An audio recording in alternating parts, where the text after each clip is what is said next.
Hello and welcome to another episode of Full Court Finance here at Zacks. I'm your host, Ben Rains, and today we're taking a look at what to expect from Nike's Q4 fiscal 2019 financial results that are due out after the closing bell on Thursday. But before we do that, I want to say, remember, if you have any questions or episode suggestions, please feel free to shoot us an email over at podcast@zacks.com. Also, make sure to subscribe wherever you listen to your podcasts. So Nike stock fell about 1.5% on Monday to close regular trading at $84.50 per share, which is about just 6% below its 52-week intraday highs of $90 per share. So Nike stock is not too far off its all-time highs, and it's up roughly 13% in 2019, heading into its Q4 results that are due out later this week. But this does come in below the apparel market's average climb of 20% so far this year, and a little bit below the S&P 500, which, as of yesterday's close, was up around 16.5%. So Nike's up 13%. But it's down a little bit less than its market's average and the overall market average. This is also far below Lululemon's 50% growth so far in 2019 and way under Adidas, which is trading under the ticker ADDYY, and that's up 45% so far this year. So over the last 12 months, it just helps to give a broader picture of where the stock is heading into Q4 before we get into everything else, expectations and all that. The stock is up 17% over the last 12 months and 121% over the last 5 years, and that's compared to the market's 54% climb there. In terms of some more of its fundamentals, NKE, which is Nike's ticker, is trading at 28 times forward 12 months Zacks consensus estimates. So it's trading at 28 times forward earnings. It has traded as high as around 32.4 times over the last year, so below that, but it's well above its 5-year median of 25.2. And it marks a premium compared to the S&P 500, which is trading at around 17 times forward earnings, and its industry, which is trading around 23 time forward earnings. But that's not that crazy, especially since Nike has produced some outsized gains over that time period compared to its industry and the S&P 500. And then in terms of its forward price of sales ratio, it's sitting at 3.2 times forward sales, which is above its industry's 2 times average. But it's been as high as 3.4 with a median of about 2.7. So you could say its valuation picture is a little bit stretched at the moment, but nothing too crazy in terms of Nike, since investors are clearly willing to pay more for this big sportswear giant that doesn't seem to be going anywhere but up for the next several years at the least. And then also in early May, Nike announced a quarterly cash dividend of 22 cents per share for its outstanding shares of Class A and Class B stock payable on July 1st. That's to shareholders as of June 3rd. So if you're listening to this and thinking, I want to buy Nike to get that dividend, you already missed out. And at the moment, its dividend yield sits at around 1%. So nothing that stellar there, but it's a dividend payer, relatively solid valuation picture, and Nike stock just kind of continues to climb over the last several years. So now I want to get into what to expect from Nike's Q4 results that are coming out after the closing bell on Thursday, June 27th, which is crazy to think that already next week is the 4th of July. So Nike is coming off a better than projected third quarter. However, company executives said that they expected a low single-digit revenue gain in Q4, due what in their point was mostly to currency headwinds. So they projected that would reduce growth by around 6%. And then also we should note that there is some industry upheaval at the moment in terms of footwear with the U.S.-China trade war. So the apparel market in general is a little, you could say, nervous about this, but it might not end up affecting the consumer as quickly as some would expect, but we won't get into all of those various reasons just yet. So in late May, Nike, Foot Locker, Adidas, and a bunch of other companies, a total of 173 companies that are part of this larger apparel footwear market group in the U.S. wrote a letter to President Donald Trump urging him to reconsider tariffs on shoes made in China. Part of the quote says, the proposed additional tariff of 25% on footwear would be catastrophic for our consumers, our companies, and the American economy as a whole.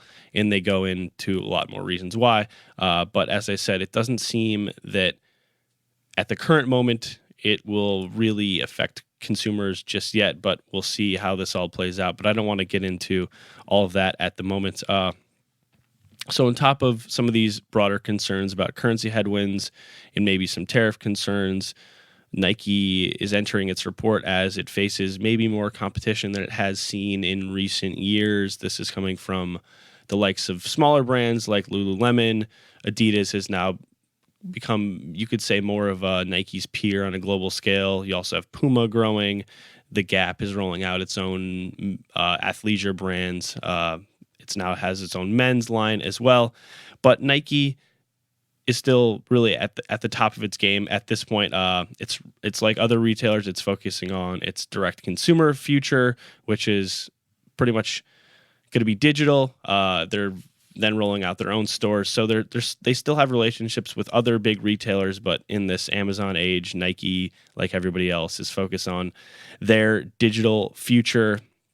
This includes Nike Plus memberships that offer discounts to members. They also have different apps in different digital platforms. Some is focused specifically on sneaker lovers. They have a sneakers app, and this is all kind of part of Nike's big market where they own this hip sneaker market. We've talked about this on this show before. This includes the Jordan brand, and this is what all these companies in this high-level sportswear are trying to do, is become kind of a mixture of fashion / sportswear / athleisure, where Nike shoes can be worn at any event. This is something that Nike's tried to cultivate over the last, you could say, even 20 years, but in the last 5 years, it's become even more apparent. Nike and Jordan brand had a big show at Paris Fashion Week. They held an event right outside the Eiffel Tower this past week. They also have different partnerships with creative fashion designers all over the world at all times. This is just building that brand of Nike is a part of this broader culture at all times. Something that's happening in Chicago right now. There's at the Museum of Contemporary Art, there's a big show from a guy who is now the head of menswear at Louis Vuitton, who used to work and still does work in collaboration with Nike. That's Virgil Abloh. So all of this stuff is part of how Nike and other companies like Adidas, you could say, is their closest peer in this, are penetrating this broader fashion world, which Nike sees as kind of a key to its future, as they have to remain this upper echelon brand that's then also attainable for everyone else. But I don't want to get into too much of this, but that is a part of Nike's plan.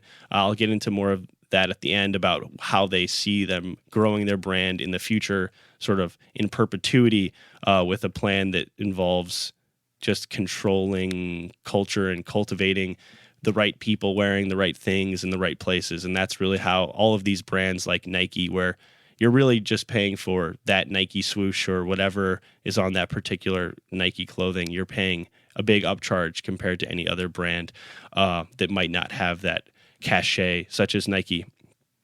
So more specifically in terms of where their digital growth is going to go, CFO Andy Champion has said that he expects Nike's digital business as a whole to make up about 30% of its total business by 2023, and that's compared to just around 15% last quarter. So a big jump there.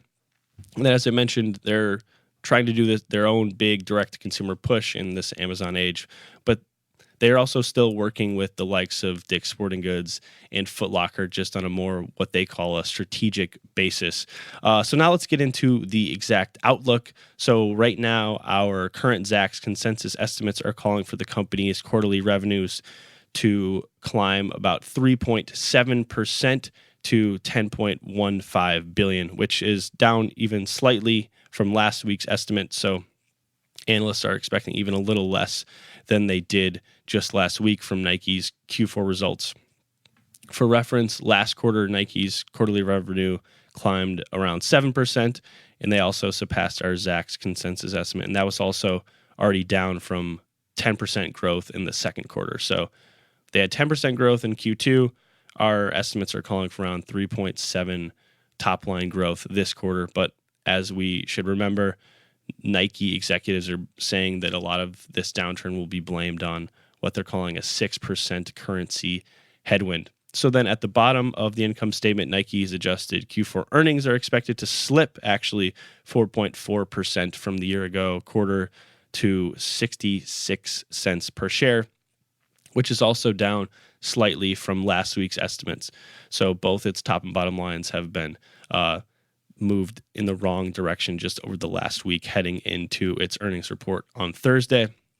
For reference, Nike's third quarter earnings came in flat from the prior year period, but they actually topped estimates, and the firm has beat estimates over the last 4 quarters by an average of around 10%. And Nike pretty much, with its management team, always beats earning estimates. So Wall Street kind of prices that in on the day of the report unless they have some massive beat. So investors will be looking more for their digital growth, their growth in China, how North America sales are going. So we don't have digital estimates yet. That is something that analysts will slowly start providing over, I would assume, the next year or so. So we do not have specific estimates on their digital business, as Nike doesn't really break even that down into hardcore numbers as they do with some of their other units at the moment on a quarterly basis. They just kind of provide a broader overview at this point. So we are going to look into North America and Greater China more specifically, because those are their 2 biggest markets, and China has been a market that's been a huge growth market for Nike, and it's a huge growth market for a lot of retailers as that middle class grows in China. But as we know, there's kind of a change in the Chinese economy. It's slowing a little bit at the moment, so it'll be interesting to see what Nike does there this quarter. So in terms of North America, Nike's North American revenues are projected to jump roughly 7% to around $4.14 billion. And this is based on our non-financial metric estimates on our Zacks.com website. This would roughly match last quarter's 7% expansion in the region that accounts for around 40% of Nike's total sales last quarter. So some solid maintenance of North American growth, and this is coming after Nike has returned to growth in North America over the last year after having a little bit of a downturn in the previous year. So then in terms of Greater China, as we talked about, it's become a huge fashion hub in some of their big cities, growing middle class. So China's been a huge focus for Nike for the last decade or so. Last quarter was the firm's 19th consecutive quarter of double-digit revenue growth in that world's second largest economy. So sales in Greater China surged 19% last quarter, which did fall a little bit below our estimate. And then that also fell short of Q2's 26% expansion. So last quarter was 19%. Q2 was 26%. And then this quarter, our estimates are calling for just 6% growth in Greater China. In the year ago period, that growth was at 35%. So this could be where some of the currency headwinds are coming in, or on their earnings call, they might dive into the business has just kind of slowed down in that Greater China area for now as the trade war goes on and it is impacting maybe the Chinese economy more than people expected. So that's something, if you are a Nike investor or a potential Nike investor, to definitely read through the earnings call or pay attention to any reports on that afterwards. I'll likely break down a little bit what we learned next week on this show at some point about any updates on Nike's Chinese business at the moment and then where it's going with digital, because as I mentioned, we don't have estimates for that, but they will break down on the earnings call where they see their Nike Direct business going forward. So that's really what you need to be paying attention to. So we see a little bit maybe of a slowdown from recent periods in Q4. But then looking ahead to the firm's first quarter 2020 earnings, those are projected to jump 19% on 7.3% revenue growth. And then if we look at, I'm going to pull this up real fast. If we look all the way ahead to fiscal 2020 for Nike, our estimates at the moment are calling for roughly 18% full year earnings growth on the back of about 8.3% revenue growth. So that's some steady top and bottom line growth in that next year as well. So as I mentioned, Q4 could just be a little bit of a slowdown as part of these currency headwinds that Nike is talking about. And then Nike executives last quarter on their conference call talked a lot about how North America is still a big driver with Jordan. They're focusing on running as well. They're really trying to grow their women's brand also, specifically for their Jordan business. They see women as kind of being an untapped market for that Jordan underground secondary market for shoes, where Jordans and some of Nike's shoes are highly sought after. And as I mentioned, they're continuing their work with Foot Locker and Dick's as they kind of slowly get rid of some of their other wholesale resale partnerships. They also are focusing heavily on mobile. They see that that is really kind of a way to maintain that relationship with their consumers at all times. And then as a lot of other companies, even Under Armour, all these companies, this is something they're always trying to do, but they're really trying to streamline their go-to-market process so they can be up on whatever trends are happening as soon as possible. And then this is just always something that's good to note with Nike.